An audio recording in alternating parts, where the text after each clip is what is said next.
আসসালামু আলাইকুম। আজকে আমরা আলোচনা করব আইপি সার্ভিস কি?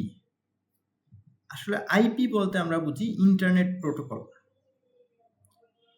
আইপি সার্ভিস হচ্ছে এমন কিছু নেটওয়ার্ক সেবা যা ইন্টারনেট প্রোটোকল ব্যবহার করে ডিভাইসগুলোর মধ্যে ডেটা আদান-প্রদান বা সংযোগ স্থাপন বা নেটওয়ার্ক ব্যবস্থাপনা। মূলত ইন্টারনেট ইন্টারনেটে আমরা যখন কোনো একটা কমিউনিকেশন করি, তখন প্রত্যেকটা ডিভাইসের একটা ইউনিক আইডি থাকে, যে আইডির মাধ্যমে একটা ডিভাইস আরেকটা ডিভাইসকে শনাক্ত করতে পারে বা একটা নেটওয়ার্ক আরেকটা নেটওয়ার্ককে শনাক্ত করতে পারে। একটা নেটওয়ার্ক আরেকটা নেটওয়ার্কের সাথে কমিউনিকেশন করতে পারে। আইপি সার্ভিস হচ্ছে ওই নেটওয়ার্কের সেই সেবা যেখানে আইপি গুলা ব্যবহার করে একটা ডিভাইস অপর ডিভাইসের সাথে ডেটার আদান-প্রদান করে। আইপি সার্ভিসের কিছু উল্লেখযোগ্য বিষয় আছে, যেমন আছে DHCP dynamic host configuration protocol.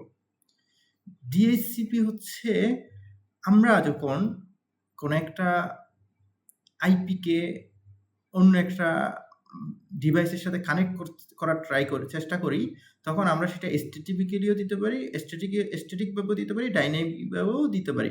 Dynamic host কনফিগারেশনের ক্ষেত্রে হোস্ট ডাইনামিক্যালি আইপি অ্যাড্রেসটা প্রাপ্য হয় রাউটার বা আমাদের যে ইন্টেলিজেন্স ডিভাইসটা থাকে সেই ডিভাইস থেকে।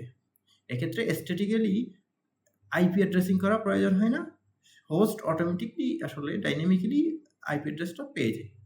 ডিএনএস হচ্ছে domain name system. Domain name system বিষয়টা কি?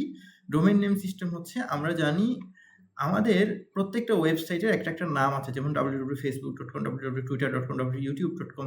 ঠিক তেমনিভাবে এই নাম হিসাবে কিন্তু আমাদের যে আইএসপি আছে বা ইন্টারনেট ওয়ার্ল্ড ওয়াইড যে ইন্টারনেট সিস্টেম আছে, সেখানে কিন্তু এই নাম হিসাবে নিবন্ধিত না। এই নাম কোনো একটা আইপিতে নিবন্ধিত। আমরা যখন কোনো একটা নাম দিয়ে সার্চ করি, সেই নামকে ডিএনএস সিস্টেম কি করে কনভার্ট করে তার যে নামের সাথে অ্যাসাইন করা আইপি, সে আইপিতে আমাদেরকে নিয়ে যায়। এটা হচ্ছে ডিএনএস সিস্টেম। আমরা শুধু নামটা মনে রাখি, কিন্তু আমাদের তো আইপি মনে রাখার কোনো সুযোগ নাই। ডিএনএস সিস্টেম কি করে, আমরা যে facebook.com দিলে, তাহলে ফেসবুকের যে আইপি অ্যাড্রেস, সেই আইপি অ্যাড্রেসে আমাদেরকে কনভার্ট করে নিয়ে যায়। এনএটি হচ্ছে network address translation. Network address translation এটিও হচ্ছে একটা পাবলিক যে আমাদের যে প্রাইভেট নেটওয়ার্কগুলো আছে, তারা যে পাবলিক নেটওয়ার্কের সাথে যে একটা কনভার্ট হয়ে যাওয়া বা ইন্টারনেট অ্যাক্সেস করা। দেখা যাচ্ছে একটা প্রতিষ্ঠানে অনেকগুলো কম্পিউটার আছে, তারা নিজেরা প্রাইভেট আইপি ইউজ করে। তারা কিন্তু যখন ইন্টারনেটের সাথে অ্যাক্সেস করতে চায়, তখন নেট ইউজ করতে হয়, নেটওয়ার্ক অ্যাড্রেস ট্রান্সলেট করে পাবলিক আইপিতে রূপান্তর করতে হয়। এফটিপি হচ্ছে ফাইল ট্রান্সফার প্রোটোকল। মূলত ফাইল যখন ট্রান্সফার হয়, তখন ফাইলসমূহ ট্রান্সফার করার জন্য আমাদের এফটিপি প্রয়োজন হয়। আর এইচটিটিপি হচ্ছে হাইপারটেক্সট ট্রান্সফার প্রোটোকল। আমরা জানি যে এইচটিটিপি এবং এইচটিটিপিএস দুইটা আছে। একটা হচ্ছে হাইপারটেক্সট ট্রান্সফার প্রোটোকল, আর একটা হচ্ছে হাইপারটেক্সট ট্রান্সফার প্রোটোকল সিকোয়ার্ড। একটাতে সিকোয়ার্ড সকেট লেয়ার থাকে, অন্যটাতে সিকোয়ার্ড সকেট লেয়ার থাকে না।